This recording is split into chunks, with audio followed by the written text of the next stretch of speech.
Being stiff sucks.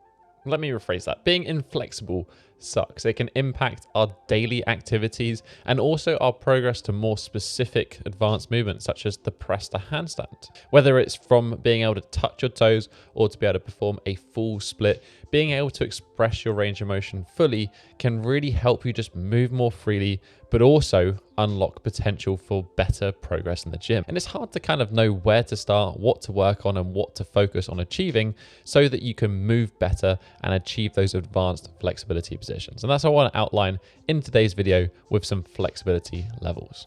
Let's jump into it. This video is really the sister video to the bodyweight strength levels that I've created prior. And if you want to achieve bodyweight strength, then I recommend checking out that one in which we focused on the big five. And we're going to focus on the big five again today, but we're going to do the bendy big five. And that is very simply the pike, the pancake, the front split, the middle split, and the bridge. Now we're going to go from basic to advanced because, like many things, these take years to develop. Like strength training, there's a lot of individual factors that go into developing flexibility, and some people just tend towards developing it easier than others. There's also anatomical factors such as the depth of your hip socket that can affect these positions. However, improving flexibility towards these goals is going to dramatically improve your movement ability and aid with achieving goals such as the press to handstand or progressions towards front lever and planche. So let's start at the beginning with the basics. When I say basic, I don't mean beginner. For me, basic is the minimum level of flexibility that I would try to get everyone to, because it's going to allow you to move more freely in day-to-day life, but also provide the foundation for developing those more advanced positions. And this is very simply to be able to perform a resting squat, a palms to floor pike position, and complete a wall angel. A few things to note with these three is that in the resting squat, it wants to be relaxed and we want to be able to keep the feet flat on the floor, although they can be turned out. With the pike, we want to have legs straight and locked, but the back can round as much as needed to achieve that palms to floor position. And finally, with the wall angel, we want to maintain contact of the lower back and the hands on the wall during the movement. If you can perform these three movements, you will have a good level of flexibility in the hips, the hamstrings, and the shoulder. You're going to be able to perform pretty much anything you're going to need to in outside life and also in the gym. It will give you the adequate shoulder flexibility for future bodyweight movements such as the handstand, if that's a route you want to go down. Don't be fooled by the simplicity of these movements. For some people, especially those limited with flexibility, these can be hard enough to achieve by themselves and is a reasonable level of flexibility, as I said, to get you through pretty much anything. To help with that, just like that bodyweight strength levels video, I've got a whole host of links in the description down below that you can use for reference to achieve these movements at all of the levels that I'm going to cover today. So make sure you check them out. When it comes to training at this stage, it depends on how you want to approach it. I personally like to just simply incorporate these movements into my normal training with the focus on getting strong. This includes just using a squat pattern, a hip hinge pattern, most likely a lunging pattern, and performing some form of overhead strengthening. For most people, this will be enough to develop these ranges with a little bit of specific stretching in these positions, which can be easily done at the end of a session. At roughly a 2 to 3 times per week frequency, but you can certainly add more in if you want to.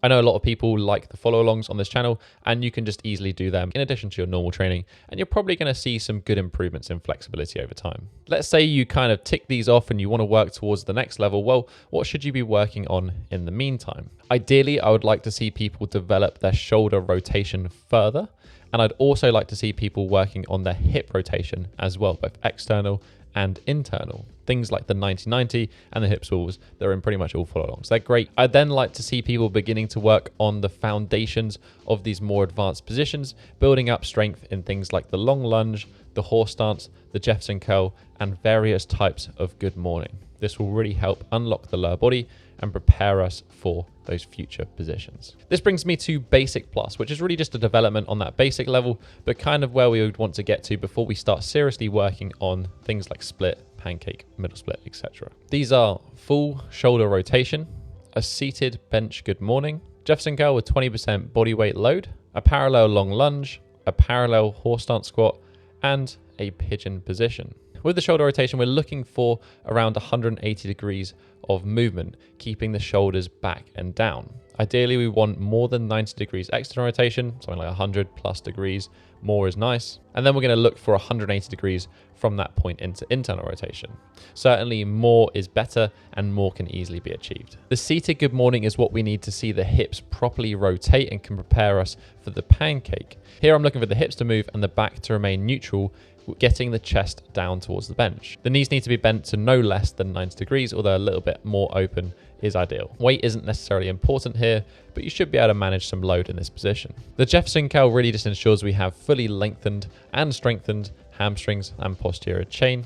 20% is kind of a good level of strength to get to, although you can push this further.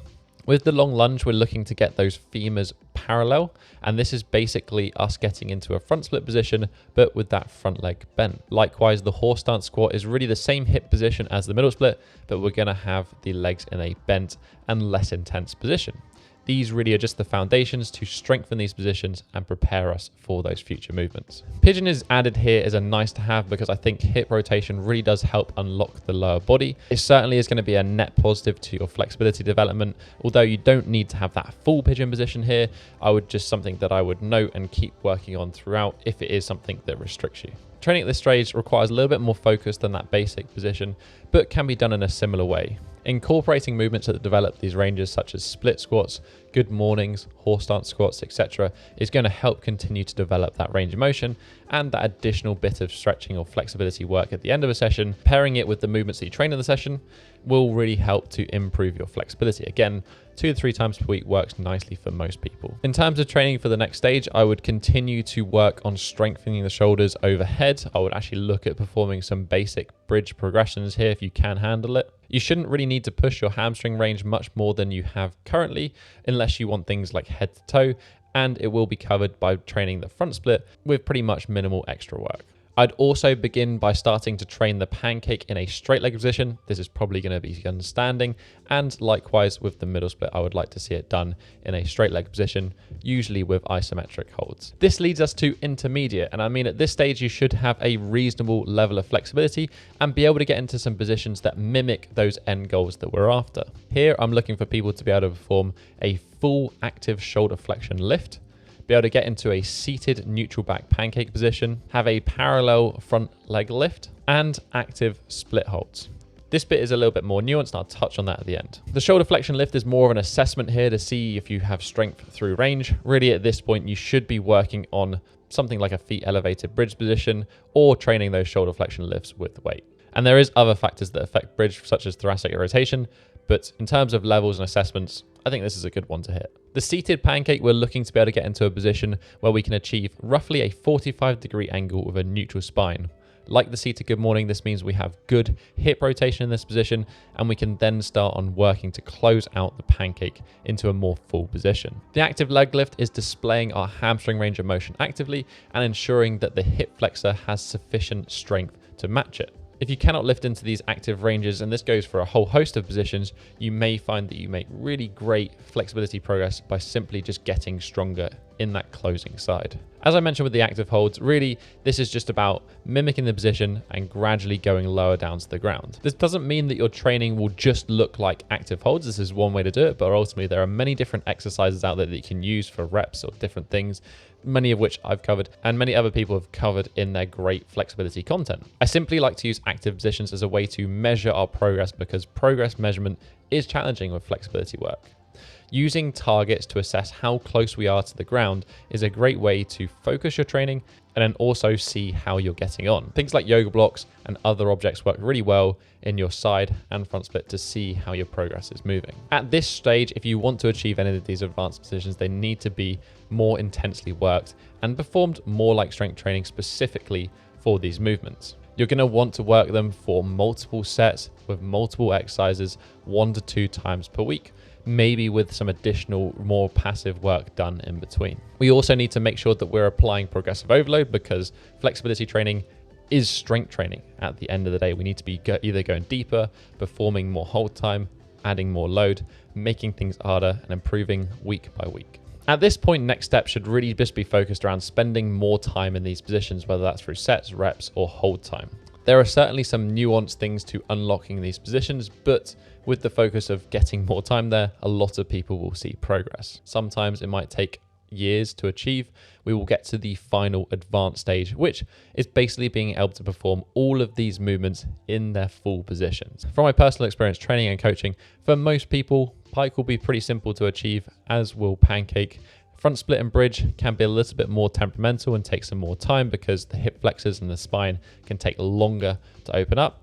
But middle split does tend to be the most challenging to achieve, simply because it's just a pretty extreme position that we don't go into very often. At the end of the day, these advanced movements are pretty impressive to do, and is for most people all you're going to need to be able to do. But ultimately, there is going to be a whole host of freaks and very talented people out there who just make all of these levels look pretty insignificant. It's always good to remember that there's probably a 12-year-old Russian girl out there who can do all of your personal best with basically no effort. Even if you don't achieve those final positions, working towards them, developing that range of motion to the most that you can express will give you some benefit towards these goals. But as I said, that's basically the flexibility levels that I have. This is a relatively general video. It's hard to be very specific because ultimately we're covering a lot here. If I have missed out something, or if there's something that you personally would add into this mix, then please join the discussion and let me know your thoughts in the comment section down below. As I mentioned in the previous levels video, this will probably become a blog post to help you kind of arrange and find information. But for the moment, everything will be linked in the description down below, including a link to my app Tribe, in which there's a whole host of routines for all of these core movements. I really hope this video helps you out in achieving your flexibility goals. If it did, hit that thumbs up button and support the channel. Right next to it is that subscribe button if you want to join the Bodyweight Warrior Tribe and don't miss out on any more future videos. But other than that, I'll catch you in the next one. Have a strong week.